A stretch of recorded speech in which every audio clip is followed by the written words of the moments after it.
안녕하십니까. 이번에 강의를 하게 되는 김환일 세무사입니다. 이제 연말이 다가오면서 100만 중소기업에 대한 법인 결산도 있고 또 그 과정에 주식이동도 있고 또 이런 주주총회도 있고 이런 일들이 있어서 그와 관련해서 우리 100만 중소기업 법인의 세무 컨설팅을 위한 핵심 세 가지를 가지고 이번 강의를 진행하도록 하겠습니다. 그 첫 번째로 비상장 주식 평가 특강인데 저는 김환일 세무사가 강의를 하게 되고 가업상속공제 해설은 김주석 세무사 그리고 주주총회 관련 실무는 신천수 법무사가 진행하도록 하겠습니다. 이 강의는 사단법인 국세동호회 후원으로서 진행되는데 이 강의를 듣기 위해서 교재는 저 왼쪽에 있는 발간 도서 바로 보기 QR코드를 찍으면 볼 수가 있고 또 절세 특강 동영상을 보기를 하기 위해서는 이 오른쪽에 있는 QR코드를 찍으면 되겠습니다. 우선 제가 강의할 내용은 비상장 주식 평가 특강인데, 저는 그동안에 비상장 주식을 평가를 하면서 국세공무원 또 그리고 한국세무사회 이런 데서 강의를 쭉 해왔기 때문에 그동안의 비상장 주식의 평가와 관련되는 역사와 그동안의 애로사항 이런 걸 대부분 알고 있어서 혹시 잘 모르시거나 그러면 개인적으로 연락을 주시면 또 제가 도움을 드리도록 하겠습니다. 제가 강의를 진행할 내용은 우선 첫 번째로 평가를 하려면은 평가와 관련되는 일반 원칙에 대해서 우선 공부를 하고 그리고 우리 비상장 주식에 대해서는 이것이 이 사례가액이 거의 없기 때문에 보충적 평가 방법으로 평가하는데 그 보충적 평가 방법으로 평가하기 위해서는 어떤 요건이 있는지 그런 것에 대해서 설명을 드리고 그렇게 하겠습니다. 그리고 비상장 주식에 대한 보충적 평가 방법에 대해서 공부를 하게 되고 또 예외적으로 평가심의위원회 심의를 통한 비상장 주식 평가 방법에 대해서도 간략하게 설명드리도록 하겠습니다. 자, 비상장 주식에 대해서 시가를 평가하는 것은 대단히 중요한 일입니다. 그런데 우리 그 평가 원칙을 한번 살펴보면은, 시가에 대한 정의가 있는데 저것은 불특정 다수인 사이에 자유롭게 거래가 이루어지는 경우에 통상적으로 성립된다고 인정되는 가액이라고 그러는데 저런 가액은 현실적으로 잘 확인되지 않고 있습니다. 그래서 우리 보충적 평가 방법으로 평가를 하게 되는데, 그래서, 일단은 사례가액에 대해서 원칙적으로 보면 이렇습니다. 자, 상속 증여일 같으면 요 기준일이 있고요. 기준일을 전후해서, 앞으로 6개월, 뒤로 6개월, 이렇게 하고, 증여재산의 경우에는 마찬가지로 앞으로 6개월, 뒤로 3개월. 이것은 신고기간이 3개월이기 때문에 이렇게 되고 있습니다. 그래서 이렇게 평가 기준일 전후 6개월, 3개월 요 기간을 평가 기간이라고 하는 것이고, 그 다음에 평가 기간 이외의 기간, 요거는 이것이 요때가 평가 기준일로부터 2년인데, 여기서부터 여기까지. 요것은 평가 기간이니까 요것은 빠지고, 여기서 요 사이. 이걸 그 평가 기간 이외의 기간이라고 그러고 또 그 다음에 여기서부터 뒤로 9개월, 6개월. 그래서 상속세 결정 기한은 9개월, 증여세 결정 기한은 6개월. 그래서 요즘 이것 때문에 난리들이 났지요. 감정평가 가액으로 결정을 하고 이래서 그럼 우리 세무서는 어떻게 하나 상당히 고민이 많은데 이 부분, 이것은 뒷부분에 대해서 간략하게 설명드리도록 하겠습니다. 그래서 사례가액은 매매의 감정, 수용, 경매, 공매 이런 것이 사례가액인데 이런 가액을 가지고 시가를 적용할 수가 있는 것입니다. 그런데 그중에서 매매 사례가액을 보면 이것은 해당 재산에 대한 그 평가 기준일 요때 기간에 발생된 사례가액이 있으면 이걸 시가로 적용을 하게 됩니다. 근데 이런 시가도 현실적으로 보면은 예외가 있는데 특수관계자와의 거래일 때는 이거 시가로 인정하지 않습니다. 이것이 법에는 따로 안 나왔는데 법원의 결정이라든가 이런 경우에 특수관계자와의 거래할 때는 이것은 시가로 적용할 수가 있는데 그 외에 특수관계자와의 거래를 한 경우는 시가를 적용할 수가 없습니다. 그래서 그 외에 이제 비상장 주식 같은 경우에는 이것은 1% 또는 3억 이하 이것의 거래는 소액 거래로 봐가지고 사례가액으로 적용하지 않는데 이렇게 된 배경에는 이런 문제가 있어요. 이게 원래 과거에는 이제 사례가액을 유도를 해서 투자자문회사나 이런 회사들이 사례가액을 만들어서 그걸 가지고 사례가액으로 이용해서 절세를 하거나 뭐 이런 방법을 활용하는 것을 방지하기 위해서 이런 규정이 생기게 됐는데 그래서 지금은 이런 사례가액을 시가로 적용할 수가 없는데 예외적으로 이렇게도 정상적으로 거래된 게 있을 수도 있잖아요. 이럴 때는 평가심의위원회에서 자문을 거쳐가지고 시가로 이용할 수도 있다. 그래서 이런 것은 우리 컨설팅하는 입장에서는 이런 사례가액을 적절하게 활용할 수도 있고 그런 부분이 있으니까 그걸 참고해서 하시기 바랍니다.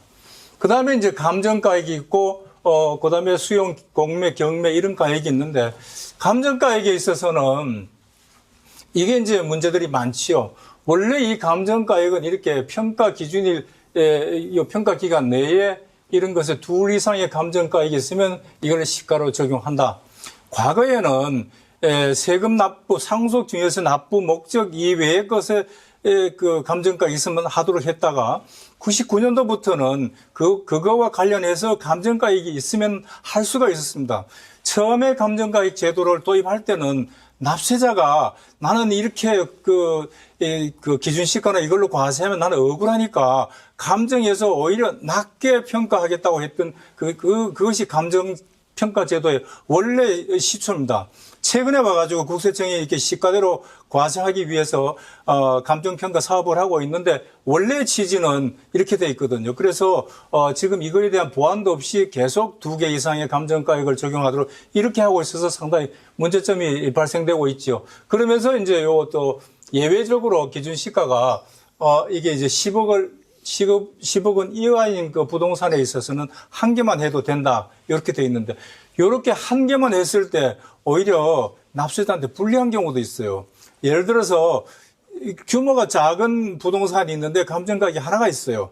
그랬을 때 그것이 오히려 시가로 적용되는 이런 일들도 있어서 납세자한테 지원한다고 한 제도가 오히려 저렇게 불합리하게 되는 경우도 있다. 그리고 시행령에서 이게 소급 감정을 할 수 없도록 이렇게 규정하고 있어요. 49조에 보면 시행령에. 그래서 가격 산정 기준이라고 평가서 작성일이 모두 평가 기간 내에 있도록 이렇게 하고 있지요. 그런데 지금 뭐 국세청의 감정평가 사업은 어떻습니까?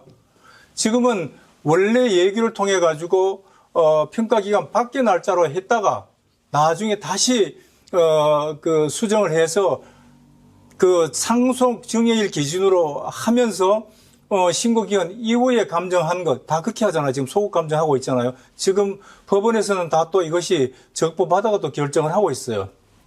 그런 것이고 그다음에 수용, 경매, 공매는 다 그런 똑같은 취지로 이해를 하면 되겠습니다. 자, 이렇게 이제 평가 기간에 해당되지 않은 경우에는 이제 아까 말씀드린 대로 평가 기준일 전 그 2년, 그리고 또 이게 신고 기한까지 발생된 그런 사례가액, 이런 것들도, 시가로 적용하는데 문제는 이것이 이제 평가심의위원회에서 자문을 거치도록 이걸 하고 있지요. 그래서 이제, 우리 위원으로 대한 우리 세무사들 보고 왜 이런 걸 좀 어떻게 이것에 대해서 문제 제기를 하지 않냐고 이렇게 하고 있지만 법의 요건에 맞는 경우이면은 뭐 세무사 위원님들 그것에 대해서 어떻게 문제점을 제기할 수가 없어요. 그래서 다만 이제 그 심의위원회에서 하는 것은 뭐 이것은 이제 비상장 주식 평가 심의위원회 원래 그것 때문에 만들어진 것이 돼서 주식 발행 회사의 경영 상태라든가 시간의 경과, 주의 환경의 변화 이런 걸 고려해 가지고 가격 변동에 특별한 사항이 없는 한 없다고 인정되는 경우에서는 평가심의 자문을 거쳐서 시가에 포함할 수 있다. 그래서 요즘 우리 세무사들이 여기에서 이제 상당히 애로사항을 겪고 있는 것이죠. 자, 이제 유사사례가액. 유사사례가액은 이것은 이제 오래전에 이제 홍역을 치렀지요. 이게 뭐 한 2004년도부터 이제 시작이 되어 이제 거의 정착되어 있는 그런 단계인데 이런 그 위치나 뭐 면적, 용도, 종목, 기준시가 등이 유사하거나 이런 것에 대해서 사례가액. 그래서 지금은 거의 뭐 시가 과세가 뭐 정착됐다고 볼 수가 있는데, 그래서 이런 사례가액이 있을 때 이것에 대해서는 이제 시가로 적용을 하는데 문제는 이제 적용하는 순서가 이것이 그 공동주택인 경우에 이것은 같은 단지 내에 있고 전용 면적의 차이가 5% 이내의 차이가 나거나 또 또 차이가 이게 가액의 차이가 5% 공시가액 그것이 5% 이내인 경우 이런 경우에는 이제 유사성이 있다. 그래서 이것에 대해서 판단이 어려우면은 국세청 홈택스에 들어가서 해보면은 여기에 대해서 시가 적용 순서들을 이렇게 쭉 정리를 해줘요. 그러면 그걸 보고 이제 시가를 하면 되는데 어쨌든 이런 그 유사성에 대한 판단은 시행규칙이 이렇게 나오는 이것에 의해서 하고 있으니까 이렇게 참고해 주시고 그 밖에 공동주택이 아닌 경우에는 이렇게 면적이라도 위치, 용도, 종목, 기준시가 동일하거나 유사한 이런 경우는 어떤 경우가 있을 수 있냐 하면은 어떤 그 지방에 도로가 있을 때 수용하거나 이러면은 그런 것에 대해서는 수용가의 기준시가가 같으면은 같이 이렇게 평가가 될 수 있는 이런 측면이 있는데, 그리고 이제 이런, 원래 이렇게 과세하는 과정에 이제 문제가 생기니까 그 신고일 이후에 발생되는 사례가액은 적용하지 못하도록 이렇게 이제 법이 보완되기도 했지요. 자, 그러면 이제 지금부터 보충적 평가 방법이 적용될 때 그러면 시가 적용이 어떻게 이루어지는가? 이 순서가 이렇게 있잖아요. 그래서 우선 이렇게 기간 평가 기준일 전후에 발생된 사례가액이 있으면 사례가액을 먼저 적용하고 그 다음에 두 번째는 이제 해당 재산과 유사한 그러니까 이것은 평가 기간 내가 되겠지요. 그래서 이런 유사한 사례가액이 있으면은 이것을 시가로 적용한다. 그리고 이제 세 번째는 평가 기간 이외의 기간, 요때는 이제 이것이 평가심의위원회에서 자문을 거쳐서 적용할 수 있는 이 가격이 되는데 해당 재산에 대한 사례가 있으면 먼저 적용할 것이고 그다음에 유사 재산 이렇게 됐는데 이런 사례가액이 일단 이렇게 순서를 정해놓고 우선적으로 적용되는 것은 평가 기준일로부터 가장 가까운 거래를 시가로 적용하도록 이렇게 하고 있습니다. 이렇게 해도 이것이 안 되면은 그 다음에는 이제 보충적 평가 방법 61조부터 65조까지 규정된 이 보충적 평가 방법으로 평가를 해야 됩니다. 그래서 이제 비상장 주식에 있어서는 지금까지 이렇게 사례가액이 있지만 실제로 비상장 주식의 사례가액은 거의 이렇게 찾기가 어려운데 요즘 문제가 되는 것은 이제 저 비상장 회사들도 보면은 인터넷에서 거래가 되는 경우가 있는데 어쨌든 대부분 이게 사례가액을 찾기가 어렵습니다. 자, 그래서 이렇게 해가지고 보충적 평가 방법을 적용하기 이전에 그러면 사례가액을 어떻게 적용할 것인가? 우선 판단할 때 시가가 이제 거래한 시가가 있으면은 그 거래가액으로 하는 것이 원칙이지요. 그렇지만 상증세법에서는 이게 보충적 평가 방법에 의해서 평가돼서는 안 되고 실제로 거래한 가액이 있으면 그 가액으로 거래를 해라 이렇게 이제 규정을 하고 있어요. 문제는 이제 이것이 이게 뭐 여기 판례는 이제 증여일인데 어쨌든 상속이나 증여 당시에 이것이 매매 사례가 시가로 인정되기 위해서는 일반적으로 정상적인 방법으로 이루어진 경우여야 한다 하는 것이 이제 법원에서 그 판례인데 이렇게 이제 일반적으로 받아들여지고 있고 그다음에 이제 이게 비상장 주식의 거래가액들은 보충적 평가 방법보다도 저가로 형성돼 있고 또 이제 과세관청 입장에서 보면은 높은 가격인 이 보충적 평가 방법으로 평가하고자 하는 그런 유혹을 느끼는 것이죠. 그러면서도 이제 이것이 상대방하고 이렇게 가격을 상담하는 과정에 정상 가격보다도 낮게 보통 이렇게 가격이 이루어지고 그다음에 일반적으로 이제 정상적 가격보다는 낮게 이렇게 이루어진다. 이래서 보충적 방법에 의해서 평가하는 이런 가격은 이게 일반적으로 실제 가치보다 높게 산정되는 점 등을 비추어 봐서 최후의 수단으로 적용을 해라. 그런데 실무에서 보면은 안 그렇죠. 아까 여기서 그 얘기한 것처럼 공무원들 입장에서는 어떻게 하면 이제 높은 가격으로 과세할 거 이제 이런 데 유혹을 느끼기 때문에 그런 서로 상반되는 측면이 있는데 그래서 이런 걸 통해서 이제 참고해서 결정을 해야 된다. 그래서 정상적인 거래라는 것이 어떤 것인가 법원에서는 이렇게 얘기를 해요. 그래서 이것이 우리가 이제 시가의 개념에 대해서는 불특정 다수인 사이에 자유롭게 거래가 이루어지는 경우에 통상적으로 성립된다고 인정되는 가액을 얘기하는데 그걸 판례에서는 이렇게 풀이하고 있죠. 경제적 이익을 극대화하기 위해서 대등한 관계에 있는가. 그리고 또 거래 당사자들이 관련 사실에 대해서 합리적인 지식이 있으며 이 강요에 의하지 않은 자유로운 상태에서 거래가 이루어졌는가 이런 것이죠. 그래서 이것이 정상적으로 거래가 이루어졌다는 것은 주장하는 자가 입증을 해라. 이제 그런 취지로 얘기를 하고 있습니다. 자, 그러면 이제 비상장 주식에 대한 보충적 평가 방법을 지금부터 설명을 드리겠는데, 이게 이제 비상장 주식에 대해서 보충적 평가 방법은, 대단히 중요하고 또 지금은 그 연말이 가까워졌잖아요. 연말이 가까워져서 이 시점에서는 이 컨설팅하기 아주 좋은 시기가 되는 겁니다. 그래서 이제 뒤에서 이제 설명을 드릴 텐데, 이때 연말에 와서 주식을 어느 시점에서 증여할 것인가, 양도할 것인가, 이런 거. 그래서 고저가를 판정할 때 있어서 우리나라 법인들은 대부분 12월 31일을 결산일로 하고 있지 않습니까? 12월 말 법인인데 이 법인들이 이제 3월 말까지 이걸 신고를 하는데 그 과정에 이런 주식 평가를 해서 그러면 전년도보다도 주가가 높아지네, 낮아지네 이걸 판단해서 지금 이것을 이걸 시기를 결정할 수가 있는데 그래서 저는 이제 매월 연말이 되면은 이때는 이제 주식 이동을 고려할 때다 이제 이렇게 얘기를 하는데 우선 비상장 주식에 대한 평가 방법은 그동안에 이제 우리가 맨 처음에 시작할 때는 이 BS를 기준으로 하는 순자산 가치로 평가를 했는데 지금은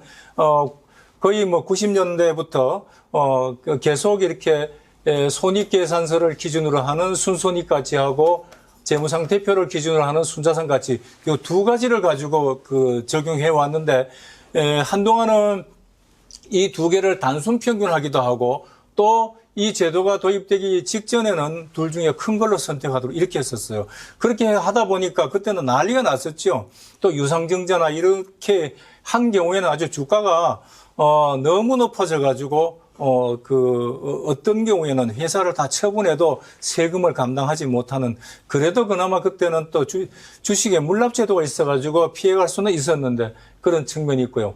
그래서 이렇게 해가지고 순손익가치에 대해서 가중평균 이게 원칙적인 방법입니다. 3회 가중치 또 순자산 가치에 대해서는 2회 가중치 그래서 결국은 전체 5분 두 개 합하면 5니까 5분의 3이니까 순손익 가치가 60%, 순자산 가치가 40% 이렇게 믹서돼 가지고 평가를 해주는 것이고 또 반대로 이제 부동산 과다보유 법인 같은 경우에 부동산이 많이 있는 법인 같은 경우에는 순손익 가치에 대해서는 40%, 순자산 가치에 대해서는 60% 이렇게 하고 있죠. 이건 자산 가치가 중요하니까 부동산이 많으니까 부동산의 가치가 사실상 주가를 좌우하는 그런 것이지요. 그러면서도 일부 순손익 가치가 뚝 떨어지거나 결손나거나 이런 법인 같은 경우에는 주가가 40%로 결정되는 수가 있지요. 그런 것을 방지하기 위해서 이렇게 순자산 가치의 80%를 한도로 하한선으로 이렇게 정해 놓고 있습니다. 그래서 이런 부분을 참고를 해서 우리 이제 주가를 과거에는 이렇게 뚝뚝 떨어뜨릴 수가 있었는데 지금 이렇게 한도가 있어서 더 이상 떨어지지는 않는데 어쨌든 순자산 가치의 80%만 적용할 수가 있습니다. 그러면서 이제 부동산 과다보유법인을 판정할 때, 우리 이런 걸 판정할 때는 관념적으로 할 것이 아니라 법 규정을 이렇게 따라가 봐야 돼요. 그래서 이걸 보면은 이렇게 부동산의 비율을 평가할 때 이것은 소득세법을 이렇게 준용하도록 이렇게 하고 있어요. 그래서 이제 소득세법을 준용하다 보면 어떻게 되냐 하면은, 이걸 평가할 때 토지 건물 같은 경우는 기준시가가 있잖아요. 우리는 이제 감정가액도 있고 그런데 이걸 비율을 계산할 때는 감정가액은 적용되지 않고, 부동산 이렇게 토지나 건물에 있어서 기준시가하고 비교해가지고 그 중에 큰 걸로 적용하도록 하고 있습니다. 그래서 토지, 건물, 부동산에 관한 권리가 50% 이상이다 그러면은 감정가액이 있으니까 감정가액을 이렇게 높게 하는 것이 아니라 기준시가하고 비교를 해야 돼서 하는 것이다. 그래서 요걸 이 규정을 참고로 해가지고 하시면 된다. 그래서 이거 판정을 잘못하면 전혀 그 엉뚱한 결과가 나오는데 어쨌든 이렇게 50% 왔다 갔다 할 경우에는 이런 것에 대해서 엄밀히 분석을 해서 해야 된다. 자, 그렇다면 요 비율을 수정하기 위해서 이런 유혹을 느끼겠지요.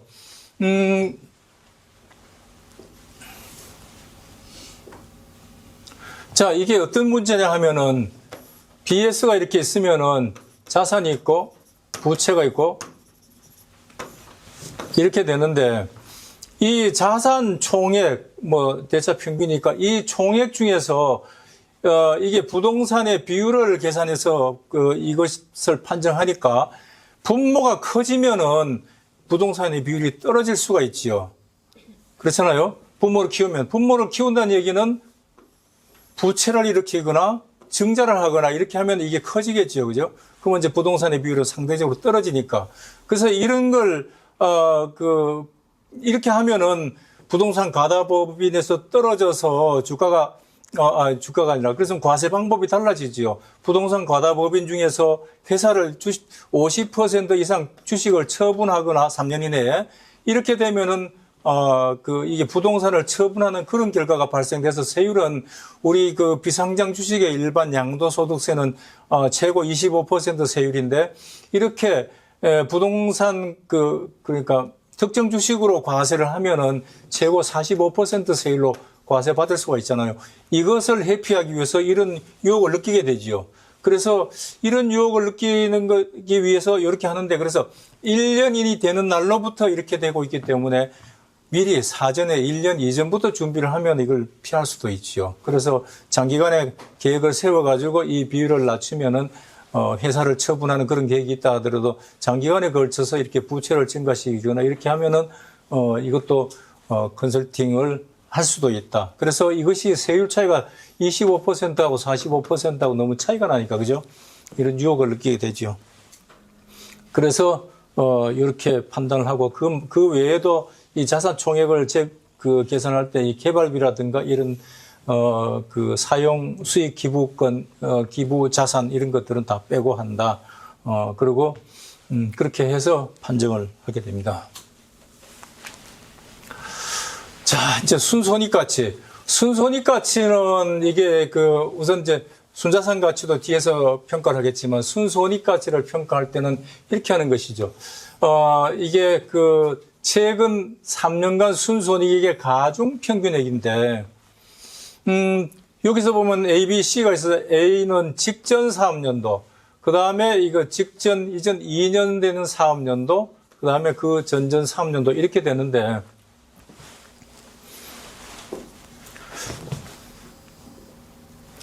자, 이게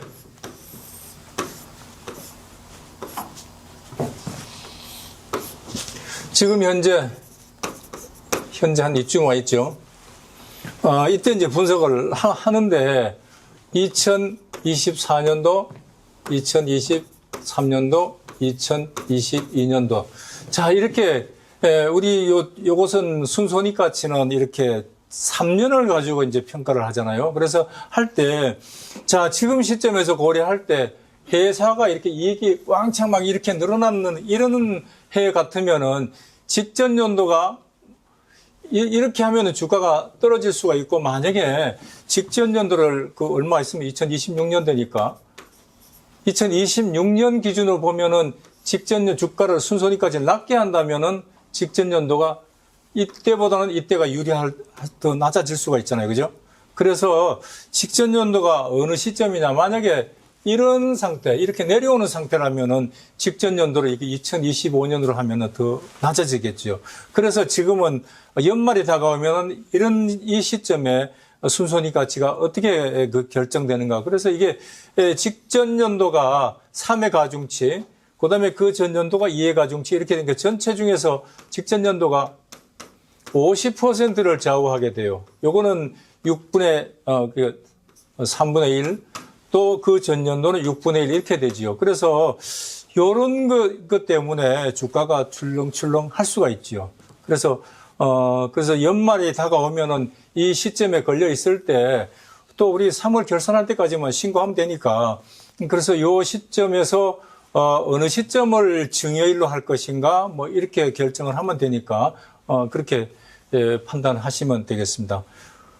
그렇게 이제 기본적으로 순손익가치 이런 원리 때문에 우리 주가를 어떻게 이걸 할 것이 하는지, 이 우리가 세법에서 조세 법률주의로 딱 이렇게 정해놔 있기 때문에 그것과 관련해서 이것은 누구도 이것이 뭐 잘못 평가됐다가 이게 시비 걸 수가 없는 문제이기 때문에 이런 그 변수들을 잘 활용하시면 주가를 충분히 움직일 수가 있다. 그리고 순자산 가치는 이렇게 해당 법인의 순자산 가액을 발행 주식 총수로 나누어서 계산해서 요때 순손익 가치하고 순자산 가치하고 비율을 원칙적으로 이렇게 3회 가중치, 여기다 2회 가중치 나누기 5로 해서 이제 주가를 계산한다. 이렇게 이제 원칙이고. 그 다음에 예외적인 방법으로서 과거의 수익력으로 측정하는 것이 불합리한 경우에 이런 것이 이제 하나하나 늘어났는데 우선 이렇게 이제 폐업하거나 뭐 사업이 어려운 이런 경우, 그것은 과거의 수익력이 무슨 의미가 있겠어요. 그래서 이제 이럴 때는 순자산 가치로 결정을 하고, 사업 개시 전 법인의 주식 이런 것, 또 사업 개시 후 3년 미만 법인, 휴폐업 중에 있는 법인. 그래서 우리가 보통 사업을 하고 되게 이제 회사 가치가 막 이제 커질 것 같으면은 이 시점에서 주식 이동을 해서 자녀들한테 넘겨주거나 이럴 때는 아주 좋은 기회지요. 그런데 이것이 이미 가치가 훨씬 커졌을 때 그때 넘기려고 그러면 되게 어렵지요. 그래서 우리가 회사에 컨설팅을 할 때 보면은 되게 어느 정도 성장시켜 놓으면 자녀한테 넘겨주려고 하는 그런 다 상담들을 하잖아요. 근데 그렇게 때가 늦으면은 되게 하기가 어려워지고 세금이 많아지는데, 그래서 이렇게 한 3년 정도, 요건 사업 개시일로부터 그렇습니다. 그 3년 미만일 때는 그냥 수익 가치와 관계없이 순자산 가치니까 그 시점을 잘 선택하면 됩니다. 그래서 일반적으로 회사를 설립할 때 어떤 사람이 이제 젊은 사람이 자기 아버지도 넣고 막 그러는데 나중에 또 아버지 것도 뺀다고 또 난리들이죠. 그래서 그런 과정을 미리 길게 보면은 회사 설립 시부터 주식은 어떻게 배분을 해야 되고 이런 걸 미리 좀 해주는 것이 좋고, 나중에 커진 뒤에 하면은 세금이 보수적으로 많이 발생된다. 그런 면에서 초창기에 이 결정을 해야 된다. 그리고 부동산의 비율이 80% 이상인 법인. 아까 우리 부동산 과다보유 법인 판정할 때 그거하고 똑같은 방법인데, 부동산의 비율이 80% 이상이면 그냥 자산 가치로 평가를 하는 것이고, 주식의 합계액이 80% 이상인 법인. 이런 경우 이제 지주회사를 얘기하는데, 이것도 마찬가지로 과거에 저도 이제 가끔 질문을 받았어요. 지주회사일 때 어떻게 평가를 하냐? 이렇게 질문을 받는데, 마찬가지로 그럴 때는, 지주회사도 똑같이, 평가를 했었는데, 그렇게 하니까 불합리하잖아요. 그래서 이럴 때는 자산 가치로 평가한다. 그리고 법인 설립 시부터 이미 확정된 존속 기간이 3년 이내로 딱 지금 이제 평가 기준으로부터 3년 이내일 때는 이것은 순자산 가치로 평가를 해라. 이렇게 예외적으로 그렇습니다. 자, 지금부터 이제 순손익 가치에 대해서 공부를 하겠는데, 순손익 가치는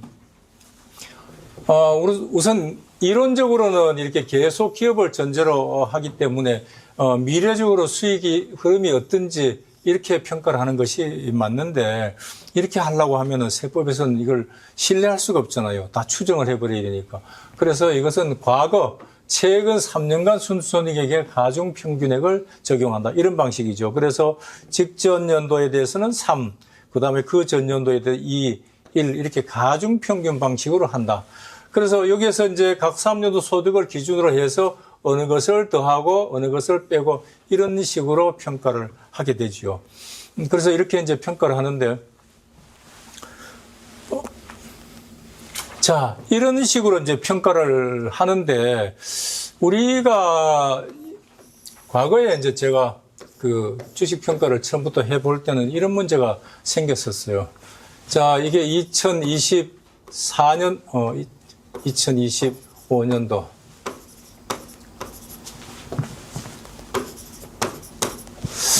자, 이게 앞에 우리 저 평가 방식대로 보면은 이게 직전 연도, 이게 가중평균을 이렇게 하잖아요. 이 방식대로 이제 하다 보면은, 뭐 지금 현재 평가를 했을 때, 작년도에 이렇게, 보유한 부동산을 한 30년 갖고 있다가 그 부동산을 처분해가지고 갑자기 뭐 한 100억 정도 이렇게 뭐 차익이 생겼다. 이렇게 하면은 뭐 이게 주가가 여기다 3월 곱하잖아요. 그러면 엄청난 숫자가 돼가지고 정말 우리가 그 계산기로 안 나오는 그런 숫자가 나올 수도 있지요.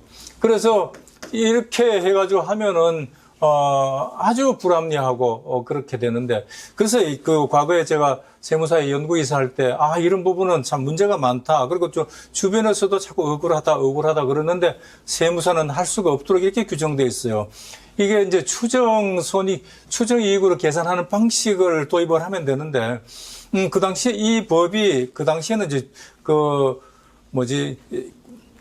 증권거래법. 그 당시엔 증권거래법이고 지금은 자본시장법인데 거기에서 이 평가 방법을 규정하고 있거든요. 그 방법대로 하니까 우리 세무사는 그 자본시장법에 대해서 증권거래법에 대해서 할 수가 없는 그런 입장이 되기 때문에 기재부에는 그전에도 꾸준히 이렇게 건의를 하고 그랬었는데, 이런 상속증여재산을 평가를 하면서 왜 세무사는 못하냐 이렇게 해가지고 문제 제기가 있어가지고 이제 세무사에서 건의를 하고 했는데, 다행히 이제 그때 이 방법이 그 통과가 되게 됐어요. 그래서 지금은 이제 그 추정 손익에 의해서 그 평가를 하면 그렇게 어려운 방법도 아닌데, 쉽게 이걸 수수료도 많은 수수료를 받을 수도 있고 그렇습니다.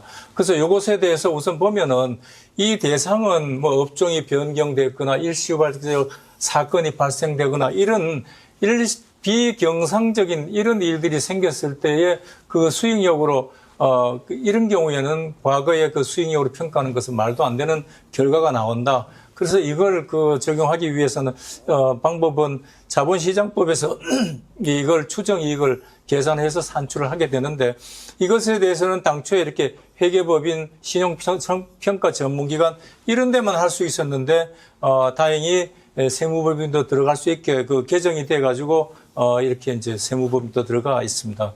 그래서 우리 세무사님들 중에는 이걸 하는 사람이 많지 않지만 이 방법에 대해서 그렇게 어려운 방법이 아니고, 그렇게 일이 생기면 남한테 피해서할 것이 아니라 이 방법에 대해서 구체적으로 공부를 해서 평가를 하면은 쉽게 될 수가 있는데, 자, 이게 적용 대상은 어떤 것이냐 하면은 최근 3년간 자산 수중 이익 등이 법인세 차감전 손익, 그 세전 이익의 50%를 초과하는 것인데, 이것은 이제 가중평균입니다.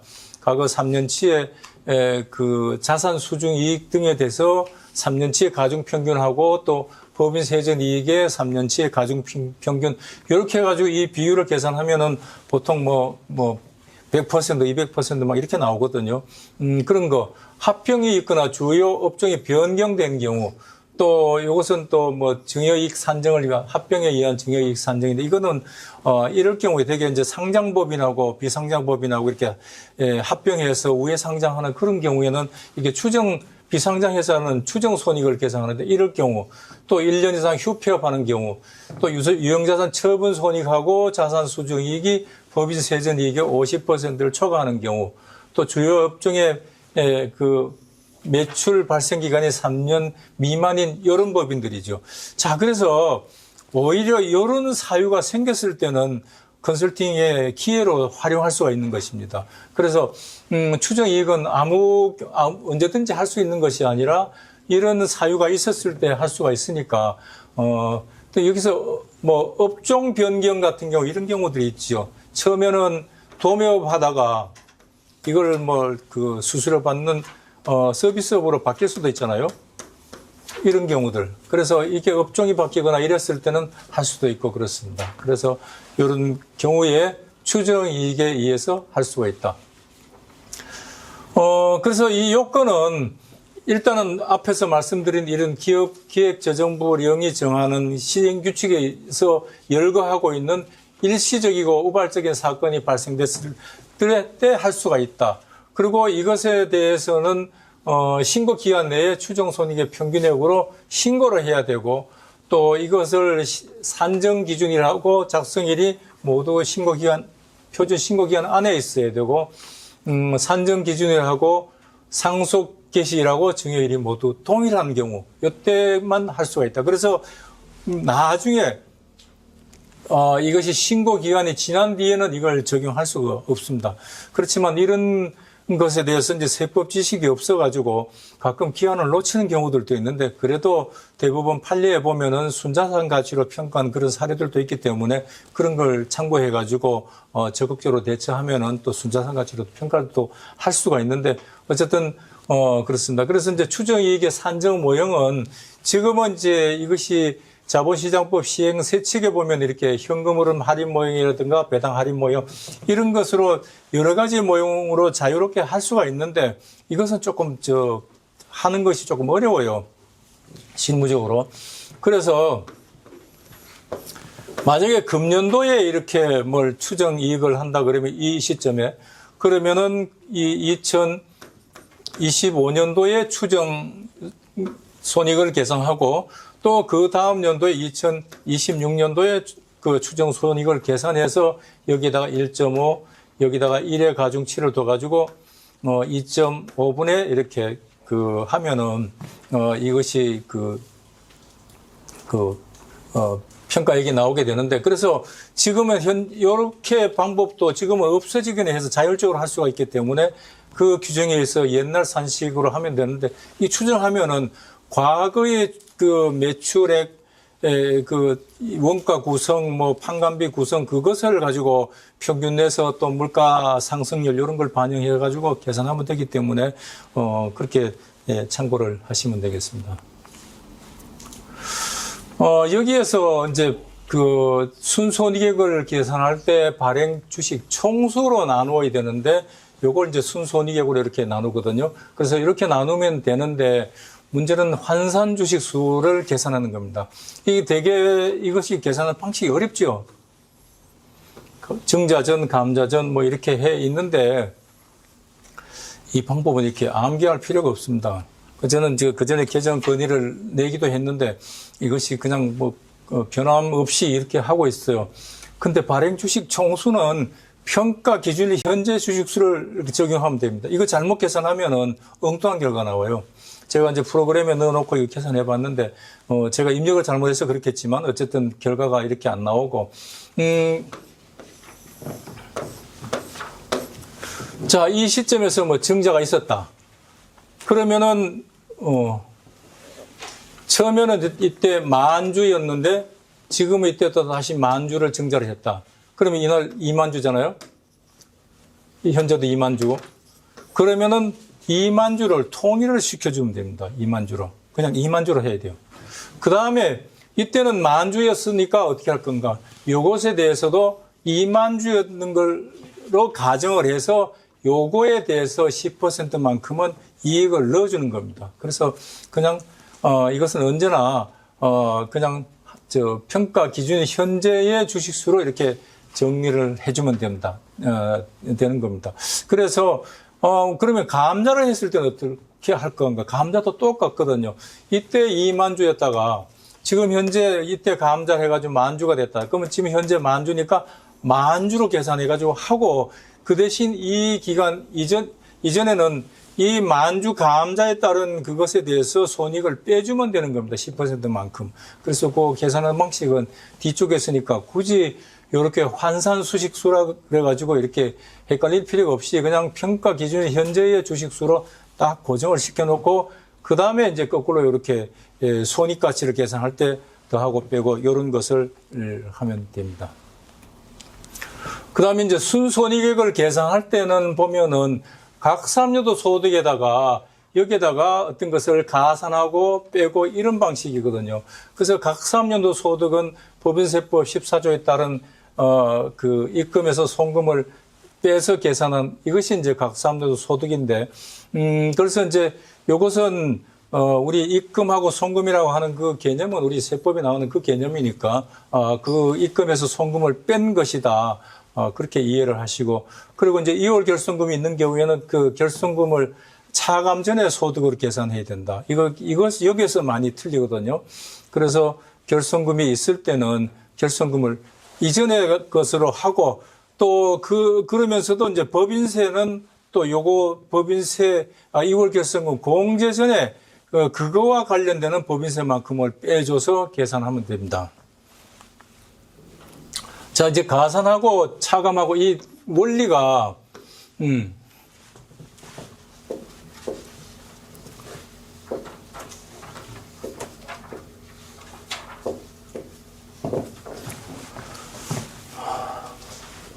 수익 비용 대응의 원칙 그래가지고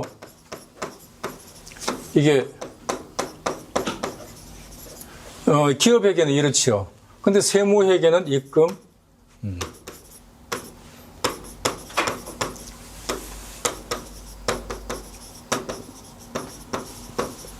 우리 이렇게 해가지고 여기다가 뭘 세무 조정을 해서 보통 이렇게 하잖아요. 그래서 이런 것을 감안해가지고 해보면은 결과적으로 각 3년도 소득에서 가산한다는 얘기는 각 3년도 소득을 감소시켰던 요인들이거든요. 입금불산입. 이것도 입금불산입. 그렇잖아요. 국세, 지방세, 가원합금의 한급금에 대한 입금불산입. 수입배당금에 대한 입금불산입. 이런 것이고, 그 다음에 기부금이라든가 업무용 승용차 관련해서는 2월 송금 산입해 줬으니 그만큼 이것은 송금 산입을 해줘가지고 이익이 줄어들었잖아요. 그래서 이렇게 가산하는 것이고, 그 다음에 외화 한상 이익을 계산한 회사하고 계산하지 않은 회사하고 차이가 있으니까 미반영 회사는 이렇게 반영을 해라 이런 것이고, 그 다음에 이제 차감하는 항목은 과거에는 거의 뭐 이렇게 예외 없이 법인은 소원금으로 지출을 했는데, 비용으로 지출을 했는데 소원금 불산입을 해가지고 이렇게 부인한 내용들이거든요. 다 그렇게 돼 있어요.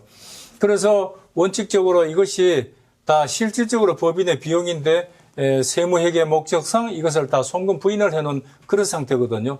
그래서 송금 부인한 것은 거꾸로 이것은 송금 산입을 해주는, 그래서 순손익가치를 빼주는 이런 방식이죠. 여기서 예외적인 것은 감가상각비 시인부조액 이런 것들은 되게 이제 건설회사 같은 경우에 이익을 내지 않으면 어떻게 돼요? 이 수주를 못 하잖아요. 그래서 이런 경우에는 그 이익을 많이 내기 위해 가지고 감가상각을 안 하는 그런 경우가 있잖아요. 그럴 경우에는 그 시인 부족액만큼만 넣어줘서 빼줘라. 그래서 이제 이런 원리들은 대개 보면은 이제 그 납세자가 세무서에 신고한 평가 방법하고 내용 연수를 기준으로 해가지고 계산한 금액만큼 적게 계산했으면 부족액만큼을 넣어줘라. 그리고 법인세, 지방소득세, 총결정세액을 빼주고, 그리고 뭐 징벌적 이런 목적들에 대한 송금불산입, 또 업무용 승용차 관련 이런 비용들의 송금불산입, 이런 것들은 다 실제로 지출이 있었거나 이런 것들에 대해서 거꾸로 반영해 주는 것이기 때문에 원리적으로 생각해 보면 그렇게 어려울 것이 없습니다. 그래서 이런 정도로 이해를 하시면 되겠고. 자, 그 다음에 유상 증감자 반영액. 아까 말씀드린 대로 그렇습니다. 2025년도, 2024년도, 2023년도. 자, 만약에 요 시점에서 원래 만주였는데 지금 이게 만주가 증자돼가지고 지금 2만주다. 그래서 환산 주식수는 그냥 2만주입니다. 그래서 요게 요때부터 이제 2만주가 됐지요.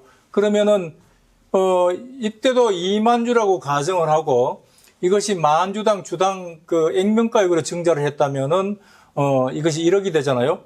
1억에 10% 한 1,000만 원씩을 이렇게 넣어주고 주식수도 2만주 이렇게 하면 되겠고, 다만 요때 증자를 했으면은 요 기간 동안 월할 계산해야 되겠죠. 그래서 한 달 미만은 한 달로 해가지고 이게 1,000만 요것이 12분의 만약에 4월 달 같으면 12분의 4 이렇게 해가지고 여기다가 가산을 해준다. 그렇게 하는 겁니다. 그렇게 하면은 이것이 이제 적절하게 배분이 되는 것인데, 감자도 마찬가지로 이때가 2만 주였는데 지금은 이제 만 주로 됐다. 그러면은 요 때부터 만 주가 됐다면은 요 이전에는 2만 주였으니까 이 만 주라고 가정했을 때 요것만큼 빼주면 되는 것이죠. 마찬가지로 이때 감자한 요 해는 월할 계산해가지고 빼주면 된다. 그래서 이제 과거에는 환산주식수도 계산이 되게 복잡했는데 지금은 이게 간단해서 하기가 그렇게 어렵지 않고, 이것이 이제 액면가액으로 예를 들었는데 만약에 이것이 더 할증 발행하거나 또 뭐 그렇게 되면은 이것이 10,000원짜리를 50,000원에 발행했다면은 50,000원 곱하기 유상증자 주식수 10% 이런 식으로 계산하면 되겠습니다. 자, 그 다음에 이제 순손익 가치가, 이게 소득 금액이 변동됐을 때, 이런 것들도 실무에서는 이것을 경정을 해야 됩니다. 수정신고라. 그런데, 근데 실무에서는 이것을 세무서에서 이걸 체크를 안 하고 있는 것 같아요. 그래서, 저도 과거에 좀 우려했던 것이 있었는데, 다 이제 이게 지나가서 뭐 지금 관계 없는데, 어쨌든 법인세 경정되면서 그 사이에 주식이동이 있었다면은, 이것에 대해서 추정될 수가 있다. 그래서 이제 중소기업 같은 경우에 가업 승계를 했다 하더라도, 그 회사의 장부 내용이 부실하거나 어떤 사유로 인해 가지고 되어서 각산유도 소득이 늘어나면 더 세금이 늘어날 수도 있다. 그런 것이고. 그 다음에 준비금, 충당금 이런 것들에 일시 한입했음, 이 규정은 지금 개정을 해야 되는데 개정을 안 하고 있다. 그렇다면은, 충당금, 준비금 일시 한입 시에 이런 것은,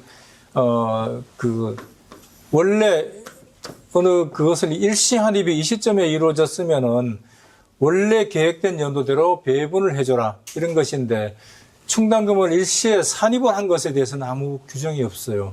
그래서 그런 부분은 지금 입법상의 미스가 있는데 어쨌든 그렇습니다. 자, 지금 이제 순손익가치 해서 여기까지 공부를 하고 잠시 쉬었다가 다시 순자산가치에 대해서 공부하도록 하겠습니다.